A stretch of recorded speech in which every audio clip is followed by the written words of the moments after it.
Allez, bonjour à toutes et à tous, ravi de vous retrouver. En petite introduction aujourd'hui, je serai très peu devant mes écrans, ce qui fait que si vous envoyez des messages, des mails et autres, attendez-vous à des délais de traitement légèrement plus longs. Demain ça risque d'être compliqué aussi et le week-end également. La semaine prochaine j'ai mon fiston sans la nounou à la maison. Donc voilà, je pense que là entre aujourd'hui et la fin de semaine prochaine, voire même peut-être même le week-end prochain inclus, donc voilà, attendez-vous et c'est normal si vous envoyez des messages, si vous me pinguez dans Discord, que vous n'ayez pas de réponse rapidement. Donc je m'adresse évidemment à tous les modérateurs et autres colonels du Discord.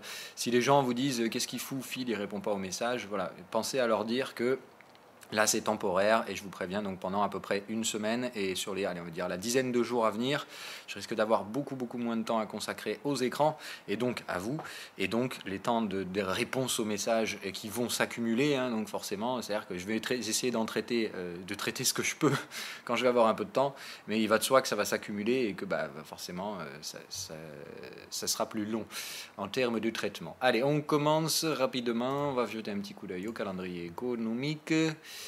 Ah tiens, confiance des consos. Pour une fois, une stat allemande qui tombe pas loin du consensus en dessous. Qu'est-ce qu'on a d'autre? Sommet des dirigeants de l'Union Européenne, on s'en fout.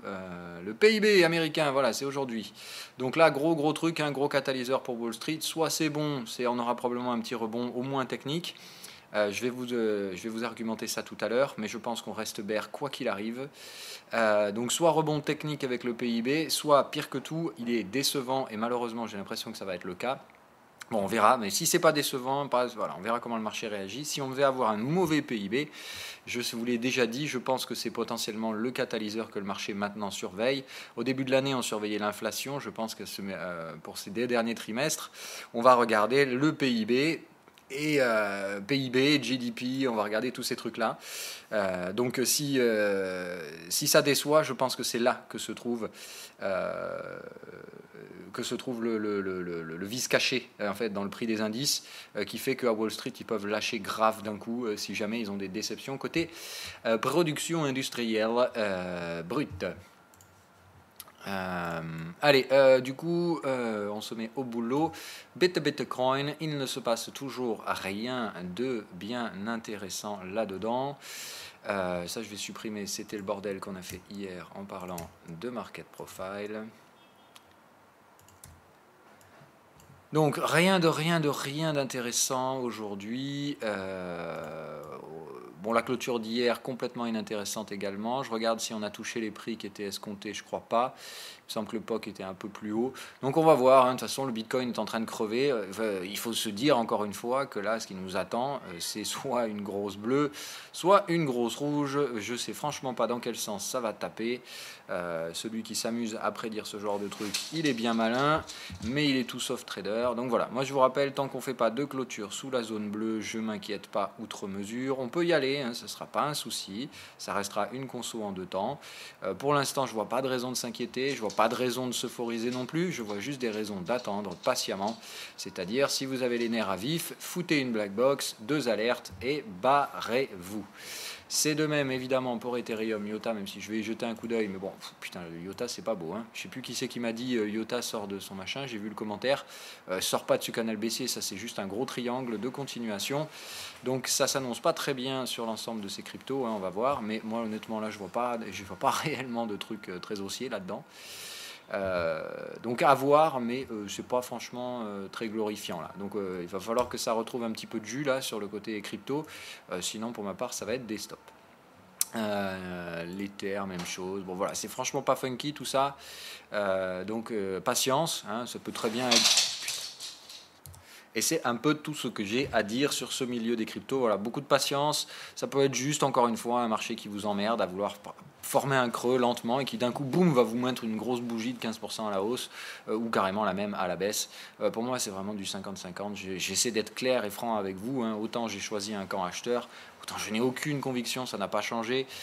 Et je sais que ça va partir d'un coup violent et que tout le monde va FOMO. Et que, évidemment, si vous êtes dans le bon train, il ne faut pas FOMO, il faut juste remonter les stops. Si vous êtes dans le mauvais train, il faut donner les stops et puis point barre. C'est un peu tout ce qu'il y a à faire. Ça reste du pile ou face. Et il faudra surtout pas chercher à s'engouffrer dans le truc. Si, le marché risque de décaler vraiment, hein, comme il nous avait fait la dernière fois, du 10 à 15% en une heure. Hein, voilà, c'est-à-dire que tout le monde attend le mouvement, tout le monde sait qu'il va y avoir un swing et tout le monde va essayer d'être dedans. Donc moi je pars du principe que si je suis dans le bon train, ça me va, si je suis pas dans le bon train, ça me va pas et je vais pas suivre comme un imbécile. Allez, on regarde donc les marchés classiques. Donc PIB c'est 14h30, ouais. Le reste complètement inintéressant. Donc je pense 14h30 le catalyseur du jour. Voilà comment s'est terminé le Nasdaq. On est tout en bas, c'est moche. Il y a des supports à aller voir un peu plus bas. Donc pour l'instant, je vois pas de raison de flipper plus que ça. On va chercher les TP. Hein, donc pour moi, on va plus bas. Soit là, soit là. Je pense que c'est deux supports, voire peut-être même casser celui-là si le PIB peut être décevant. Hein. C'est pas loin, il faut vous rendre compte encore une fois, en termes de zone de prix, ça fait du 2%. Hein. Quand vous vous rendez compte de toute la connerie qu'on a empilée dans le sens haussier, c'est effacé. On descend toujours plus vite que ce qu'on monte. Bon, maintenant, je ne m'attends pas nécessairement à un cataclysme, mais je m'attends à ce qu'il y ait une baisse aujourd'hui. C'est-à-dire qu'on casse le plus bas d'hier et puis probablement qu'on essaie de se stabiliser dans cette zone-là. Ça me semble, voilà, on vit bien que cette zone, elle avait été traitée longuement. Ils vont forcément essayer de chercher un support là-dedans, les boules. Il faut bien être conscient de ça. Ils ne vont pas lâcher l'affaire trop vite. Il va falloir dégrader le sentiment acheteur avant de pouvoir prendre les supports. Pour l'instant, ils ne veulent rien lâcher à Wall Street. Il faut bien que vous le compreniez. Regardez cette nuit, de nouveau 1,80 à Hong Kong. Ça continue, ça s'enfonce, on casse les supports. Ah non, là ça n'a pas coté à Hang Seng cette nuit alors. Ça a coté ce truc là. Non, ça a pas, si ça a coté 28 à 5h20. Ok, donc ça a coté, ils ont remis un 82 à la baisse. Et que je ne dise pas de conneries. Ouais, si, ils ont coté cette nuit.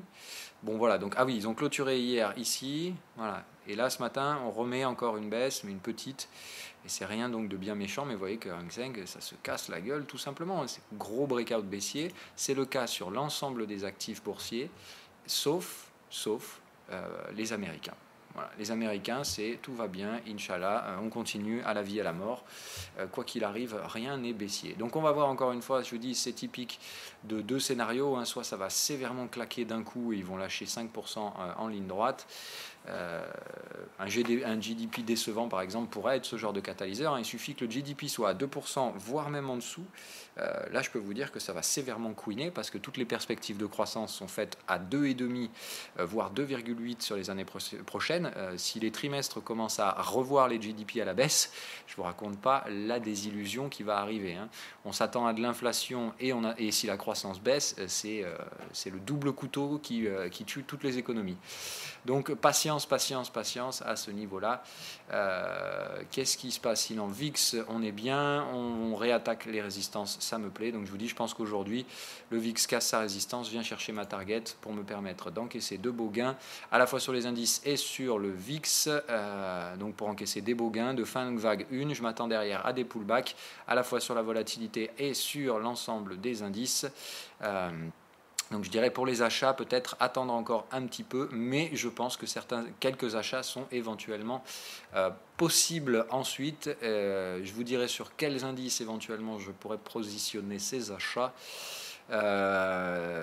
Quoique c'est pas franchement non plus le plus enfin j'ai pas vraiment envie d'acheter en fait. Voilà. Maintenant à chaque fois que je prends un scénario contre tendance, je me fais des montes sur la partie indicielle, donc je vais partir du principe qu'on est en tendance baissière maintenant et je vais juste attendre que ça rebondisse et je collerai cartouche.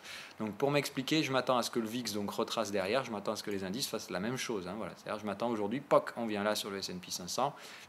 J'aimerais qu'on démonte ce putain de support et pas qu'on s'arrête à ça aujourd'hui. Donc quoi qu'il arrive, moi je veux le VIX à 21. Donc j'aimerais bien, vous voyez, que ça fasse tac, tac, tac, paf, une petite aspiration bien baissière. Le VIX arrive et dépasse légèrement les 21. On vient chercher ce truc-là et on aura enfin pris un premier support à Wall Street. Donc voilà, j'aimerais bien qu'aujourd'hui ça vende, qu'ici ils fassent tout pour essayer d'acheter sur la session américaine et que d'un coup, bam, on les enfonce une fois de plus. On vient de chercher une petite vague 5. Pour le moment, on a bien 1, 2, 3, 4. La 5 doit aller plus bas. Donc je m'attends à ce que ce soit là. Au minimum, j'aimerais que ce soit là. Maintenant, il faut bien être conscient que c'est pas gagné non plus.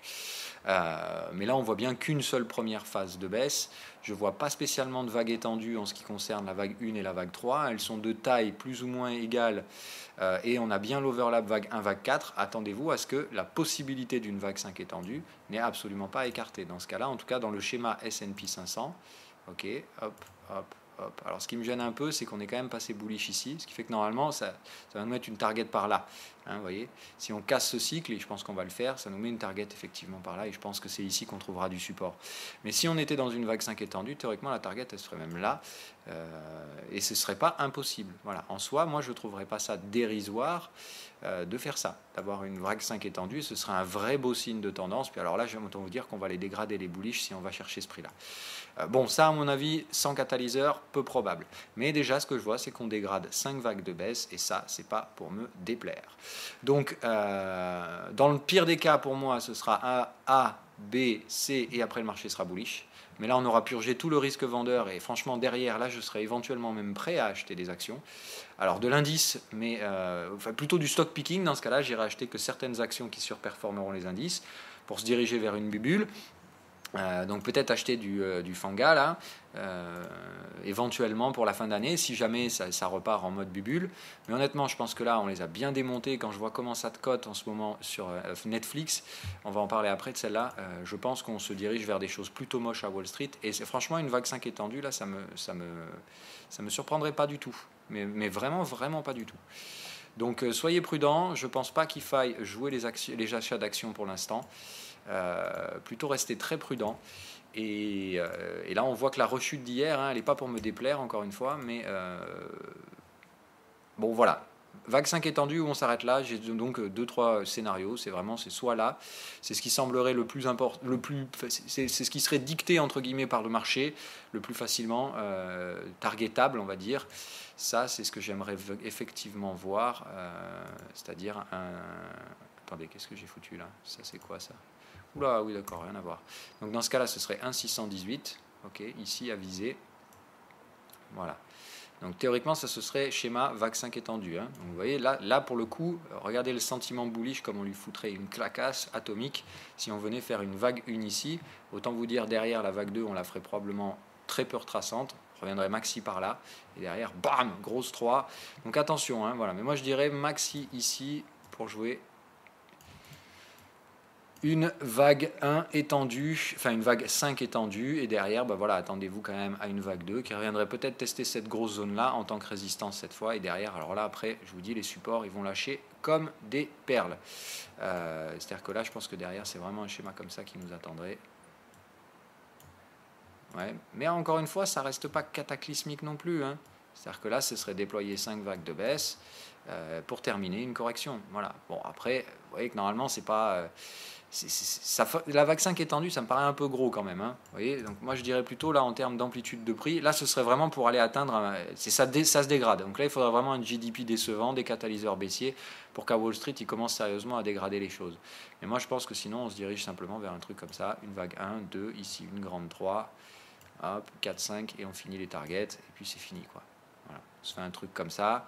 Un peu comme on avait fait là, ou une grande 4 bien retraçante par exemple, c'est tout à fait possible. On se fait ce schéma à Wall Street, A, grosse vague B, à cause des manipulations de VIX, du coup elle aura duré très longtemps pour pas grand chose, ici on purge tout, et derrière éventuellement des petits rachats d'actions ne sembleront pas débiles, si tout va toujours bien. Maintenant je vous dis, si la guerre économique éclate, qu'on commence à avoir des choses un petit peu plus dérangeantes, là, il faudra éventuellement revoir ces scénarios.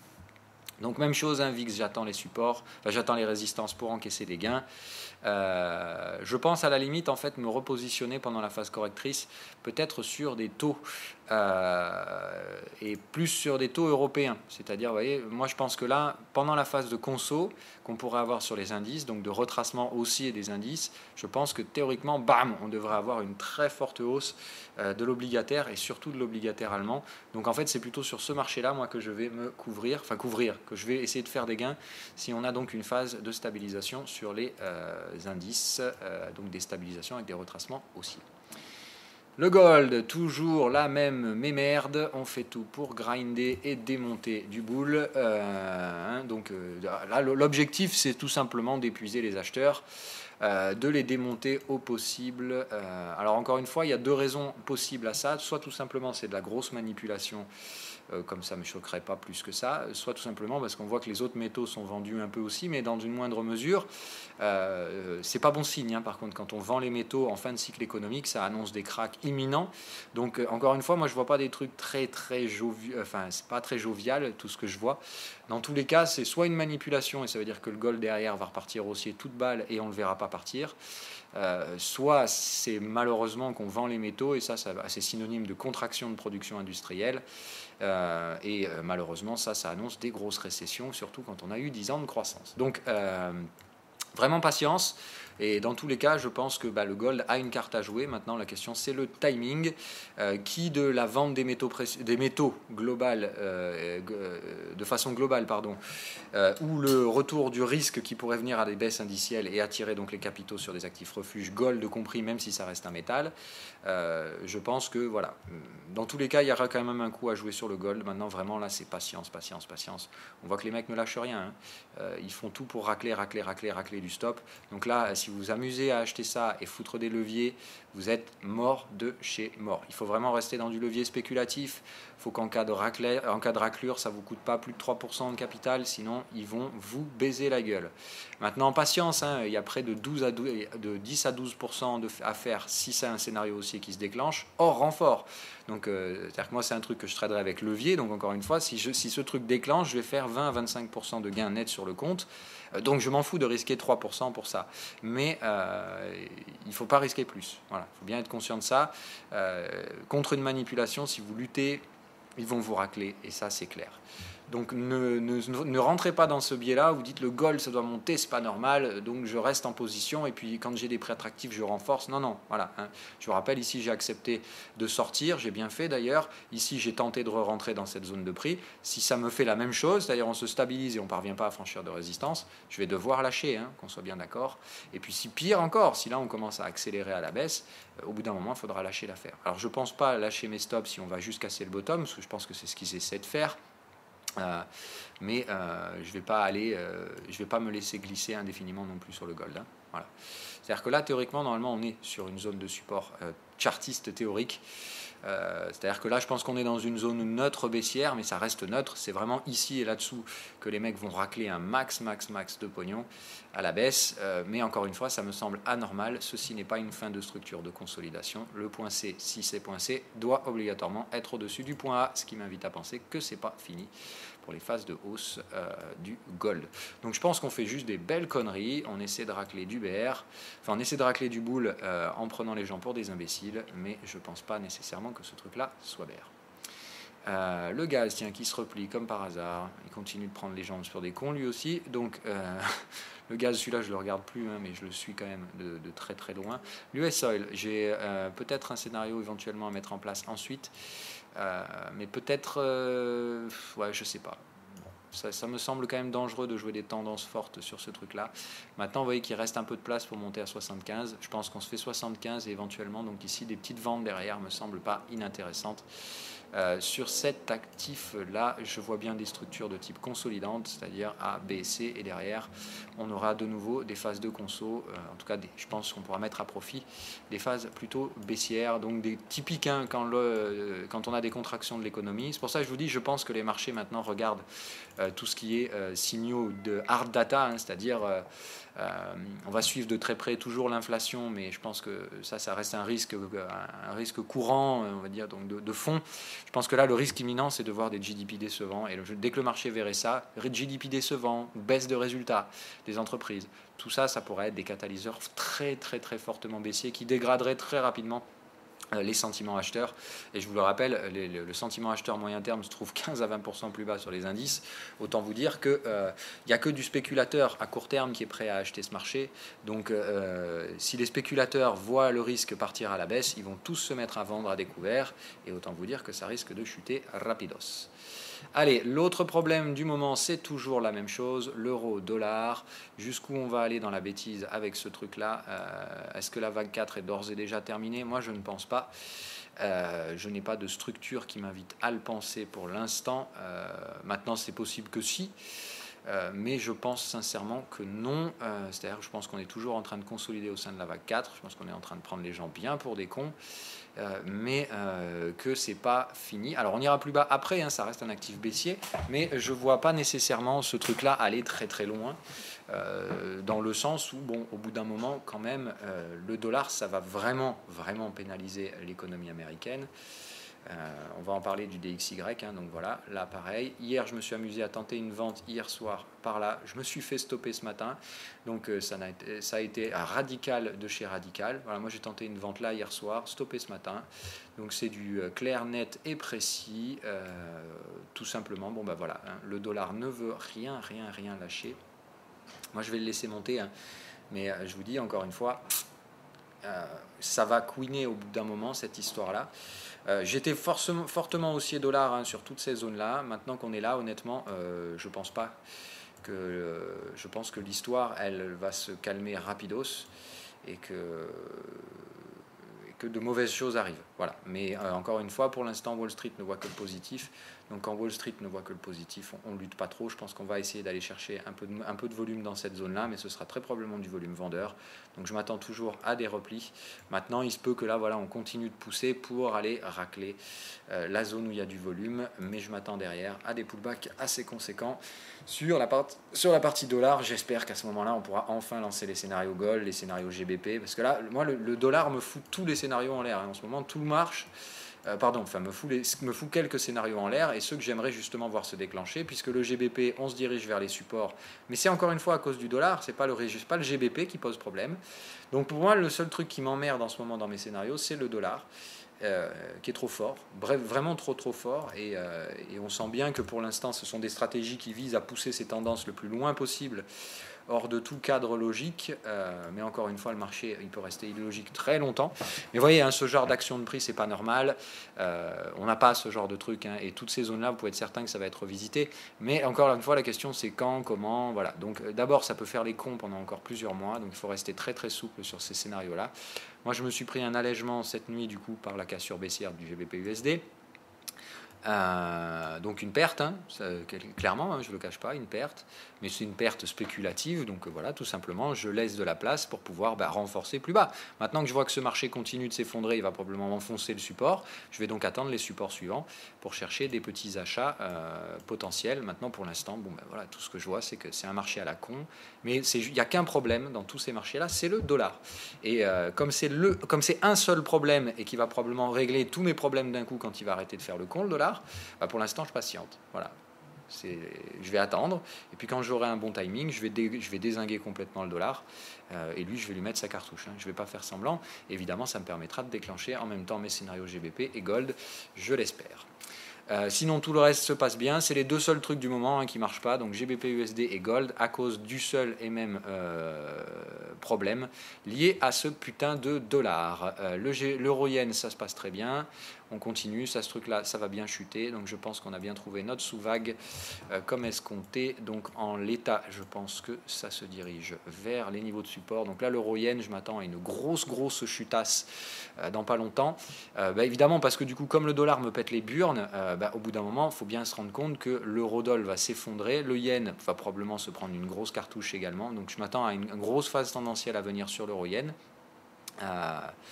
Pour l'instant, c'est ce qui me semble être le scénario qui devrait me donner le plus de gains prochainement, et donc tirer vers cette zone-là, donc la zone des 1,2170 pour l'euro-yen, et de très gros gains à venir. Je vous rappelle que je suis leveragé là-dessus, leveragé sur la UDNZD, et ça aussi c'est magnifique. La grosse mèche haute hier, le gros risque, on en a parlé d'ailleurs dans l'émission, et bam, aujourd'hui on éclate tout. Donc il y a deux options, hein. Soit ce soir on finit de nouveau en bas avec une deuxième mèche haute, là il faudra peut-être se poser des questions pour ma part et des prises de bénéfices, soit c'est tout simplement un gros marché haussier, et on va se régaler dedans, hein. Voilà. Donc là, moi je vous l'ai dit, de toute façon je vois pas de frein sur ce marché là, pas de raison de s'arrêter, de quoi que ce soit. Je laisse filer ce truc là allègrement, autant que faire se peut. Je pense qu'on doit arriver en surachat, hein, en daily. Le cycle montre une fin de cycle, hein, mais attention, c'est pas parce qu'on est dans la zone de renversement que ça se renverse. Dans la zone de renversement, il y a encore du potentiel. On avait un cycle bullish. Je m'attends à ce que là, on vienne en surachat et qu'on s'y enfonce pendant un bon moment. Donc moi, je m'attends toujours à une poursuite de ces tendances haussières sans grande peine. Je m'attends à des franchissements de résistance au sein de ce cycle. Donc vous voyez, c'est pas parce que sine wave arrive en zone de reverse. Pour moi, tant qu'on ne prend pas de support, je ne m'inquiète pas. Voilà. Tant qu'au contraire, on continue à viser les résistances, je pense qu'on se dirige vers une cassure de celle-là, mais doucement, mais sûrement. Voilà pour mon point aujourd'hui. Donc à surveiller, hein, le PIB. Le risque aujourd'hui, ce serait un PIB décevant. Et alors là, l'US Oil sera vendu direct. Le gold sera probablement extrêmement acheté. Le dollar sera très faible. Là pour le coup c'est ça, hein, voilà. Moi je pense que si on peut avoir une surprise côté dollar, c'est un GDP décevant. Alors là je vous dis, le dollar va se prendre une ratatinée d'entrée de jeu, hein, parce que là tout le monde voit un dollar super fort, actif refuge. En fait vous comprenez bien, maintenant l'actif refuge c'est devenu le dollar, même plus l'once d'or. Donc on va voir, hein, mais à mon avis c'est une ribambelle de licorne et arc-en-ciel qui ne durera pas bien longtemps. Donc je m'attends à ce que le dollar se prenne une bonne clacasse bientôt, mais je ne sais pas encore qu'est-ce qui va permettre ça. Au début de l'année c'était ça, cette fois le dollar c'est probablement le risque croissance qui pèsera dessus.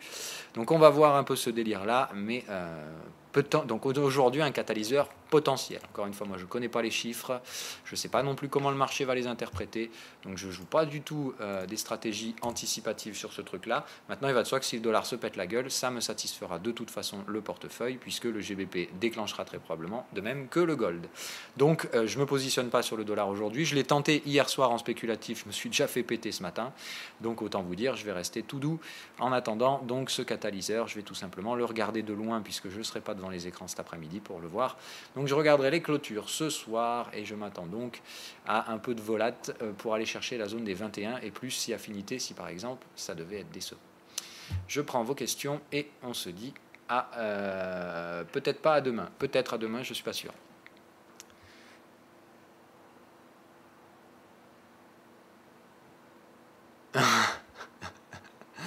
Ok, je ne fais pas attention à ça, mais oui, ok.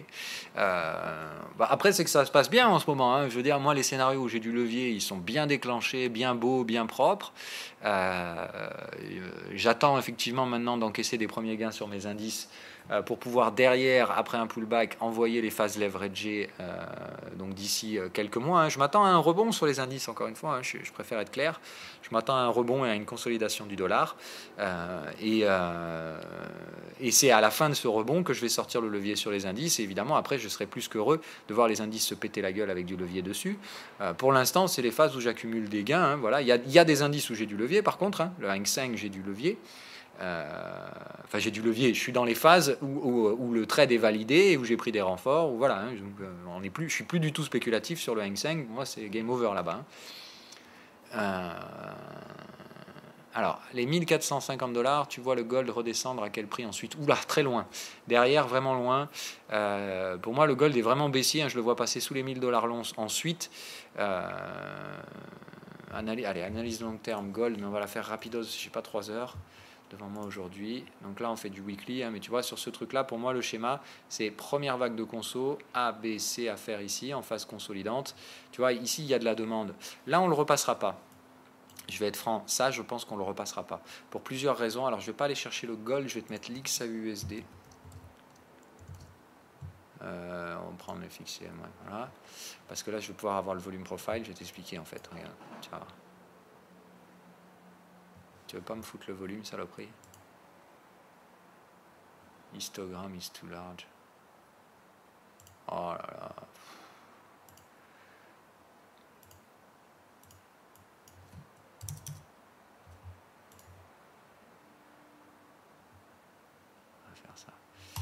Voilà. Donc là, en fait, tu vois, si tu fais ta répartition de volume, donc tu vois qu'ici, on est sur une zone de range. Hein, c'est typiquement le truc, effectivement.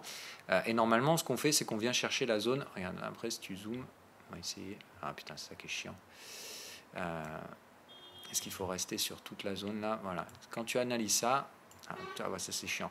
Donc ici tu retrouves du volume, d'accord? C'est le volume là qui a rejeté à la baisse. En gros, ça c'est les prix où il fallait vendre le gold.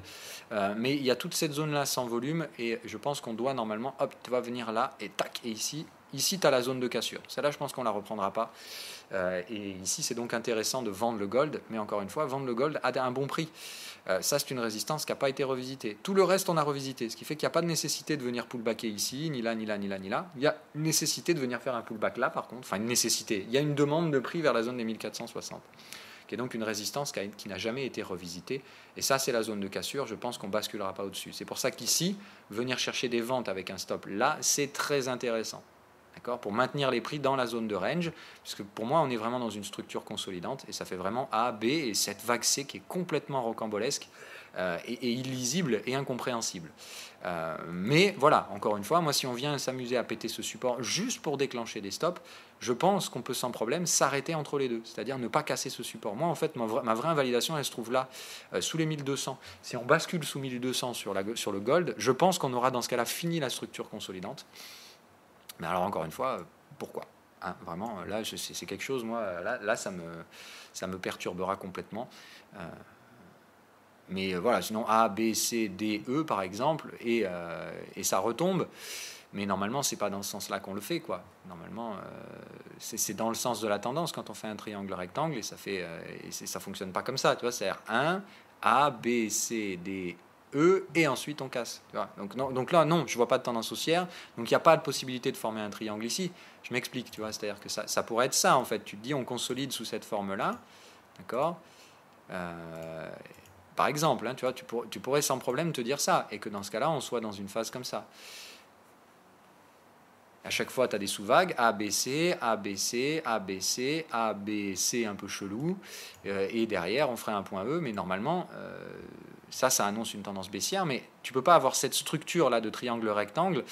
La sortie du triangle rectangle, le point E se fait là, et c'est les points B et D qui doivent être alignés, pas les points A, C et E. Donc ça colle à aucune structure héliotiste. Voilà. Moi, dans mon schéma héliotiste, ça colle à rien.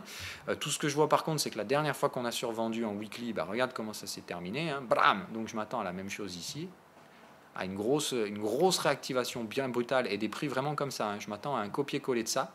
C'est-à-dire tu prends ça, tu le recolles ici et tu vois, ça nous amène tout droit vers les 1460. Donc je m'attends à ce que ça puisse éventuellement péter parce que honnêtement, ça coûte tellement cher de faire les couillons là que ça se trouve, ils vont probablement essayer de nous péter un support. Mais et probablement ça ira pas bien plus loin que ça. Hein. Tu vois d'ailleurs en weekly qu'il n'y a aucun signe de bearish là, tu vois, c'est tout boule, c'est que des cycles neutres ici et normalement bam, ça on va démonter derrière. Voilà. Donc je dis prudence encore, hein, ça peut prendre encore quelques semaines pour déclencher le gold. Et donc le scénario bear pour moi c'est ça, hein, c'est tu viens ici, tu viens chercher les 1460, on termine la vague ABC et derrière là très rapidement je pense qu'on se redégradera assez vite. Hein. C'est-à-dire que la première vague à mon avis reviendra rapidement dans le bas de range. Peut-être un petit pullback, et après, derrière, on se réoriente vers 5 vagues de baisse. Hein. Donc, tu vois, après, ça fait une vague 3 qui casse des supports, et derrière, je pense qu'on retourne sous les 1000 $ l'once. Voilà, entre guillemets, putain, c'est pas vrai, ça. Voilà, entre guillemets, mon schéma sur le gold. Schéma moyen-long terme, hein. Voilà. C'est-à-dire que, tu vois, je pense qu'on se redirigera vers cette zone-là, cette zone de volume. Probablement qu'on va la racler un peu, hein, parce qu'évidemment, on ne va pas se donner tous mal juste pour venir dire bonjour à la zone. On va probablement... je pense une grande 3 qui se ramènera sur la zone et une 5 pour essayer d'enfoncer des supports à l'intérieur de cette dernière. Voilà le schéma que je verrai donc pour le gold A, B, C et après on retrouve un cycle haussier sur le gold et là par contre on ne va pas y aller doucement. Hein, d'accord. Et là derrière ce sera hausse du gold. Ok. Donc voilà, imprudence, mais sur le gold, c'est vraiment un truc comme ça que je verrai, avec donc la possibilité que ça se passe beaucoup plus vite que ce que vous voyez là, hein, parce que généralement, quand on a fait la première vague de baisse, la seconde est beaucoup plus évidente, c'est-à-dire qu'arrivé ici, on aura probablement tous les bears gold qui vont tout faire pour trader ce truc-là très rapidement. Donc vous voyez, je m'attends à des phases de stress assez rapides sur ce truc-là, et derrière, on pourrait repartir haussier. Voilà. L'autre option, hein, c'est que ça vend direct le gold, et puis voilà. Mais là, par contre, si c'est vraiment ça qui se passe, c'est-à-dire détente sur le gold et parabolisation sur les actifs boursiers, c'est vraiment, on choisit le scénario de la bubule, et derrière, on pète intégralement l'économie, c'est-à-dire que là, on tombera très vite sur cette zone-là. Par contre, moi, ici, j'achèterai du gold, et là, je peux vous dire que je le jouerai pour un vrai gros crack de marché, c'est-à-dire que derrière, c'est implosion complète du système financier. Voilà. Bon, enfin ça après vous le savez, mais je vous l'ai dit, Incoming mail. Spéculative, il ne faudra pas faire les marioles derrière si tout s'éclate, si tout se pète la gueule. Alors, il y a moyen un jour de faire une live room sur le scalping, oui, mais je vous ai déjà dit, ce qui me gonfle avec le scalping, c'est le biais psychologique qui se trouve derrière, parce que vous pensez que il y a moins de risques à trader le marché à court terme, alors que c'est faux. Voilà, pour un débutant, c'est complètement faux. Alors, question bête, c'est quoi FXCM? C'est un courtier, voilà. Ils t'ont répondu. Alors, juste une question, pourquoi as-tu commencé à investir, même avec petite somme, dans les cryptos, si le BTC va encore chuter? Je l'ai dit, c'est parce que c'était pendant le week-end. Donc pendant le week-end, comme moi j'avais les CFD fermés, j'ai décidé de me foutre un peu sur le cash. J'en ai juste acheté un peu et encore une fois j'ai mis 1500 balles, hein. C'est-à-dire je compte mettre 10-15 000, donc j'ai mis 10% du montant que je compte acheter en crypto. C'est vraiment pas du tout un achat avec conviction, pensant que le bottom est fait, mais je pense qu'ici on va retrouver un peu de couleur. Je pense honnêtement qu'on va tenir ce support, mais qu'on l'enfoncera ensuite, hein. Je pense sincèrement que ça tiendra pas jusqu'à la rentrée, quoi. Voilà. On pourrait rebondir et je pense septembre, octobre se repéter la gueule pour la fin de l'année et après on aura notre bottom, je pense. Voilà. Donc je vois plutôt la partie fin, la partie verticale là entre septembre et octobre à la baisse et derrière après donc effectivement peut-être les timings achats de long terme, pourquoi pas. Pour la rentrée boursière, on va voir. Alors, Bitcoin, je ne prendrai de vente que si confirmation, c'est-à-dire ici. Alors, c'est-à-dire combien? Ah ok, alors bon, on va refaire. Donc BTC, encore une fois, moi je ne prends des ventes que si j'ai des signaux vendeurs, ce qui pour l'instant n'est pas le cas. Alors si pour l'instant on reste dans un cycle bear, donc effectivement cette fois si ça devenait à casser, pourquoi pas. Le problème c'est que c'est un cycle bear en opposition à un bull, c'est-à-dire que le prochain cycle qui arrive c'est du TP, et ça c'est pas généralement le type de cycle que j'aime bien vendre. Alors par contre si on casse tout sans mettre le cycle TP, je dirais effectivement 5000, bon normalement on doit plus aller plus bas, 5008 c'était vraiment le dernier carat, donc j'ai envie de dire que là en l'état, moi, si tu veux, ce que j'aimerais bien voir comme cycle là, c'est TP, tu vois, que Sinewave imprime le TP, tu vois, là, ce cycle-là, il devrait arriver à sa fin dans pas trop longtemps. J'aimerais qu'il se termine là, tu vois, qu'on refasse une petite baisse, on imprime le cycle TP, on remonte et on retrouve un deuxième cycle bear. Et si on retrouve un deuxième cycle bear et qu'ensuite on attaque le support, là, c'est clair et net, j'y vais vendeur, il n'y a pas de risque. Enfin, il n'y a pas de risque, il n'y aura pas de. Voilà. Mais si on retrouve un cycle bear, qu'on ne va pas chercher le support et qu'on casse le cycle bear, là par contre, tu vois, je pense qu'on déclenchera le cycle acheteur. Et c'est pour ça que je pense que c'est à peu près ça qui nous attend, tu vois. C'est-à-dire peut-être une nouvelle rebaisse pour faire bien le plein, et puis derrière, c'est ici où je pense qu'on pourrait dégrader le scénario, tu vois. Et créer, en fait, tout simplement, ici, on refait une phase de hausse, et puis voilà. Donc à voir, hein, mais je ne sais pas encore trop, je ne sais pas comment, encore une fois, je peux que me. Même avec Elliott, si tu veux, ça me donne une projection de ce qui pourrait se passer, mais déjà d'une, ça ne garantit pas que c'est ça qui va se passer, et là, je ne peux pas non plus voir 20 coups en avance. Dans un range, il y a peu de visibilité, et je pense qu'on est pour l'instant dans les structures de range. Donc je ne surinterprète pas ce que j'ai en face de moi. Ce serait faire une erreur. Voilà, donc le IOTA est sorti de son canal baissier, mais il a une sale tronche, hein. Je préfère être honnête avec toi. Là, s'il n'y a pas une sortie haussière des triangles sur ces cryptos, ça va être moche, hein. Maintenant, moi, je m'attends à une sortie haussière, hein, sur ces cryptos, mais patience. Voilà, vraiment patience et pas de précipitation. La qualité de la vidéo. Ah oui, alors ça c'est clair. C'est quand vous regardez la vidéo, quand elle vient tout juste de sortir. Si vous avez la notification qui arrive dans YouTube et que vous faites instantanément play, des fois la qualité est toute pourrie, c'est-à-dire que YouTube est encore en train de traiter les flux en HD, et du coup vous n'avez accès qu'à des qualités de merde au début. Vraiment, des fois en général, il suffit d'attendre une minute, d'actualiser la page, et généralement ça marche. Bitcoin. Alors, le gold, GBP, oui, mais ça pique, mais c'est ça. C'est à cause d'une seule chose, d'accord. C'est pas un problème GBP, c'est pas un problème gold. Je pense que c'est un problème dollar, qui est un problème pour l'instant. Et encore une fois, si ça doit déclencher l'invalidation de ces deux scénarios à cause de la force du gold, du dollar, eh ben je le ferai. Voilà, je le ferai. Et tant pis, et ça va me faire chier de déclencher des stops sur ces positions-là. Et tu vois, ce matin, je me suis fait péter la moitié du stop sur le GBP, et ça ne m'a pas fait plaisir du tout. Si ça doit en être de même pour le gold, ça sera comme ça, hein. Voilà, c'est ça qu'il faut comprendre. Je pense que là, la patience est obligatoire à cause des conneries que font les investisseurs sur le dollar. Mais je vous dis, attention, ça me semble exagéré en termes d'amplitude, ce qui fait que là, honnêtement, je pense qu'au bout d'un moment, le dollar, il va rentrer en consolidation. Tout le monde va comprendre que la tendance, elle est neutralisée à court terme, même si elle reste haussière. Je reste acheteur de dollars, qu'on soit bien d'accord, mais je ne l'achète pas du tout sur les prix actuels et je ne l'achète pas en franchissement de résistance, je l'achète en pullback sur les supports. C'est important de comprendre ça. Dans mon scénario DXY, si on vient bien ici en daily, on voit bien que pour moi, la phase de baisse ici, elle a effectivement, vous voyez, comme pour le GBP, ça a chuté violent tout droit, et du coup aujourd'hui on corrige ces conneries. Je m'attends à la même chose sur le GBP, c'est-à-dire que le GBP, là, il racle, à cause du dollar, c'est le même destin qui l'attend derrière. Le GBP USD, d'un coup, il va nous faire il va tout partir à la hausse, il va tout éclater, et on l'arrêtera plus. Mais il va de soi que, attention, c'est pas parce qu'on a fait complètement les couillons à la baisse que c'est immédiatement gagné ici. Moi, je m'attends à ce qu'on revienne faire des pullbacks pour tester les niveaux de support à 92 sur le DXY. Voilà, on est à 95,50. Donc, il faut vous dire un truc. Là, pour moi, ça sent juste la fin de vague, c'est-à-dire, tu vois, ça fait des sous-vagues. Là, on commence à trouver des cycles. Quand tu recommences à trouver des cycles, c'est pas un signe de tendance, c'est un signe de range. Donc là, on fait un range et on te fait croire que le range est haussier. Moi, les signaux sont tous bear. Je préfère être franc. C'est du signal bear partout. Ce matin, on me pète le stop parce que j'ai pris beaucoup de risques hier soir. J'ai shorté tout en haut, j'avais mis un stop au-dessus du sommet. Je me suis dit, si on se replie, je vais me gaver et je vais avoir un super price. Bon, voilà, le marché va juste me péter le stop. C'est le jeu, ma pauvre Lucette, j'ai envie de dire. Mais je m'attends là à ce que le marché se replie vers les supports.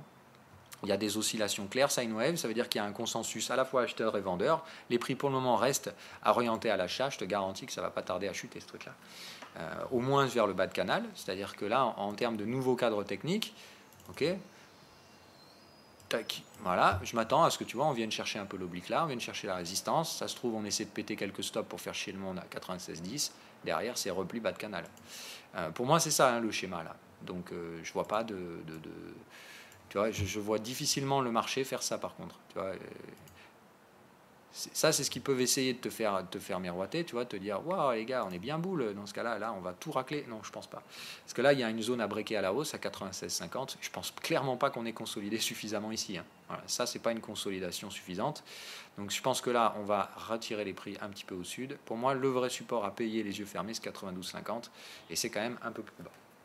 Donc patience, encore une fois, ce sont des structures de consolidation, donc c'est très difficile à anticiper dans les ranges. Tout ce que je sais, c'est que j'ai quand même tenté ma vente hier, que je me suis bien fait ratatiner et qu'on va voir ce qu'il en est aujourd'hui et les prochains jours. Mais avec le catalyseur dollar de cet après-midi, je pense qu'on a ce qu'il faut pour soit aller flusher tout ce qui reste d'acheteurs et derrière se casser la gueule, soit se casser la gueule direct avec le catalyseur et donc libérer enfin le pouvoir du gold et du GBP. Voilà, allez, bonne journée à toutes et à tous et à demain peut-être sans garantie, sinon éventuellement la semaine prochaine. Et là encore, ce sera sans garantie. Je vais avoir le petit, donc je ne sais pas quand est-ce que je pourrai vous faire des émissions. Ça dépendra de sa volonté à faire des siestes. Tout ce que je peux vous dire, c'est qu'elles n'arriveront pas le matin comme maintenant. Si je peux vous faire des émissions la semaine prochaine, ce sera plutôt pendant la sieste de début d'après-midi. Donc c'est normal si vous n'avez pas les vidéos à 9h, à 10h le matin sur la chaîne YouTube, elles arriveront plus tard.